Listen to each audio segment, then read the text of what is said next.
Okay, so we're going to do some analysis of Beethoven's Pathetique, and we're going to start with the introduction. And Pathetique means suffering. There are many moments in the music which tell this story, which we'll come across. And as we know from looking at Beethoven's life, he had many moments of suffering in his life, which are found in his music. Beethoven was a composer in the classical era, but was pushing towards a new era called Romantic, and that was from around about 1810 to 1900 was the Romantic era. And we have a look, classical thumbprints, so this was like the Mozart time, the Haydn time, very balanced, very elegant, diatonic harmony, everything sounded nice.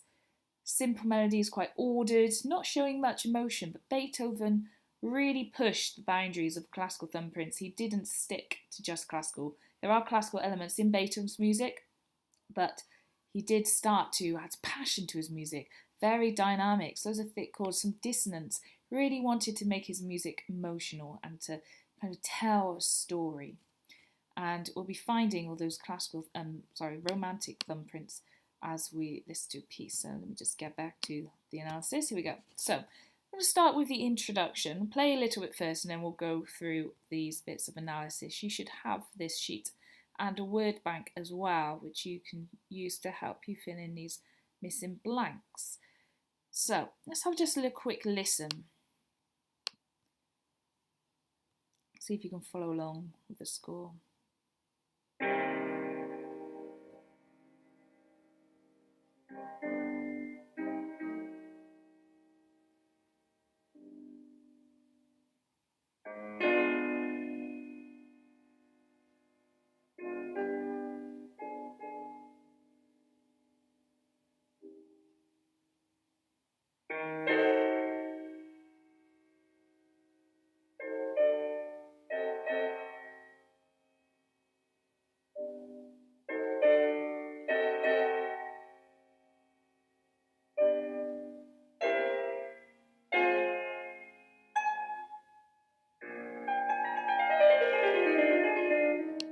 Okay, I'll pause there. So the tempo for this section is grave, which means very slow. And the key is C minor, which suits that title of Pathetique, that suffering. Okay.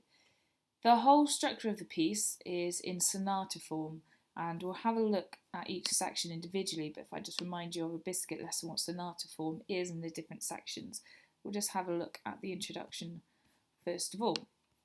So, since C minor, and as we can see all through here we have very thick chords, lots of clusters of chords, and that is a very romantic trait, using thick chords.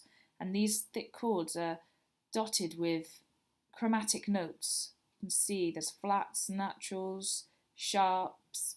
So he's using notes outside of his key. And that again is a very romantic trait, adding more colour and sometimes a little bit of dissonance to his music.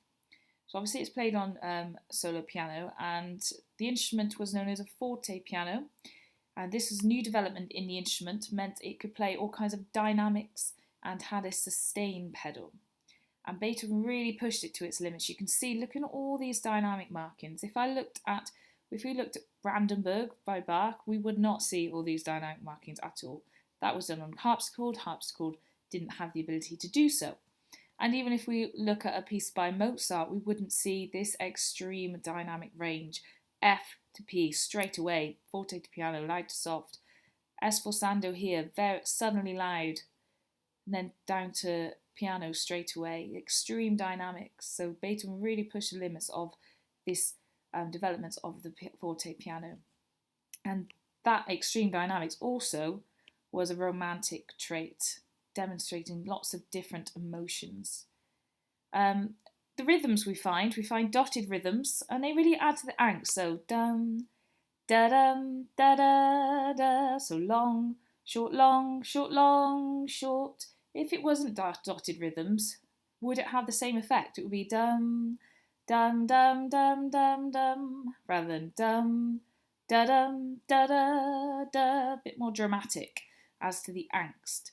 Other rhythms we find in this introduction are dotted rhythms and semiquavers. We can see from the double lines that there are lots of semiquavers. What else have we got? This second bar is basically a repeat of the first bar. So we have dum da dum da dum da. We're going to have exactly the same thing, but up a bit. Dum da dum da da da. Exactly the same. And we have a bit of a rise and fall motifs going all throughout this piece, introduction idea and in the other subjects as well. Da dum da rise, fall, da da, getting bigger, da dum da rise and fall. Okay, lots of chromatic notes used. Talked about them, adding a bit of colour, very romantic idea. And this bit here, dum,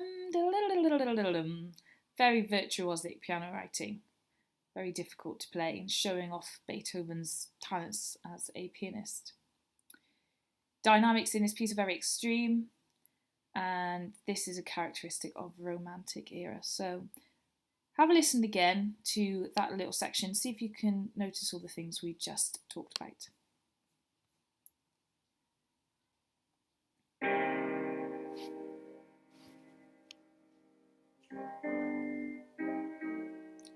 Think about how the dynamics, how that rise and fall motif really bring off this title of suffering. What images does it bring to mind?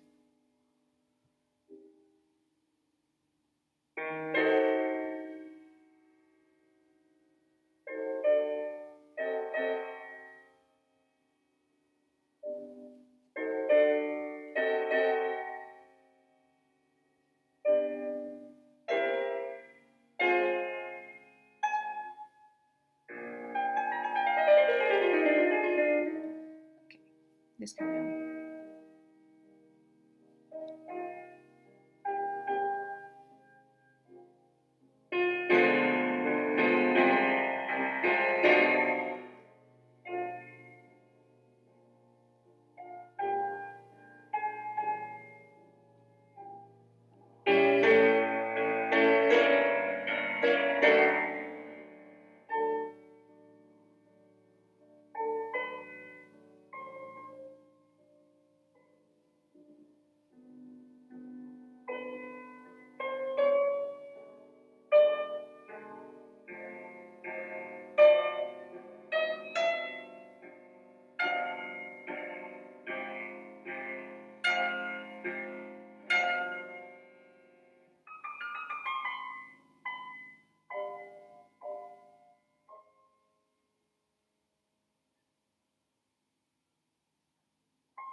Okay, pause it there because then we go into exposition. So let's talk about the rest of it. So from bar 5, it now goes into this major key. It is a relative major of C minor, which is E flat major. So it goes into E flat major. We can tell by looking at the key signature here, the second to last flat is the key, and that's sitting on E, and it's an E flat, so the key is E flat major. Again, we have very thick chords, and our melody here, dum da da da da da, is played in octaves. Okay, so we've got F there, F there. It makes it more powerful.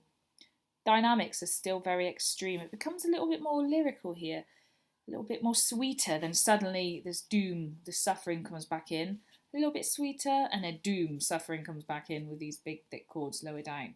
So you've got that contrast there, showing different emotions. We talked about the story of like two people or internal battle in the mind where one is pleading and one is angry. Okay, that kind of man at the counsellor kind of storyline we talked about. You can start to picture that as you listen through the piece. Here we go. Here we are modulating back to C minor, and I'll have a listen and talk through again so you can hear that happening. Chromatic chords, okay, very restless as well. Notice the bass is kind of steady, whereas the right hand is still the dotted notes. So that rise and fall, dum da dum da da da, Da-dum, da-da-da-da-da-da, rise and fall, that kind of pattern of life, suffering, coming back down, go up, going back down. The melody is ascending, okay, ascending melody and dynamics. So we've got crescendo there. And shorter phrases here, make it more intense. We'll listen again so you can feel how it becomes more intense. We have scalic flourishes, showy offy little bits, and imperfect cadence, feels unfinished, feels like he's asking a question here. And then again, very virtuosic piano writing with a descending chromatic scale. Let's have a listen through that half again, and I'll talk through over the top. Let's see if I can find it in the right place. Coming to the end. No, we're not there yet. Here we go. Okay, here we go. Get ready to follow from bar 5. Now in sweet E flat major. It's all very slow, a bit nicer. Then suffering comes back. Those angry rhythms. Then back to our sweet melody again. Those octaves making it more powerful. Fortissimo.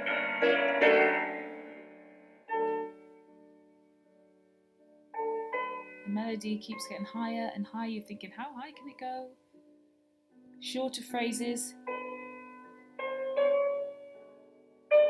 Make it a bit more intense. It's getting higher in pitch as well, adding to the intensity. It's got to come back down. And he comes back down in these little scalic flourishes. Staccato there, adding to that imperfect question cadence.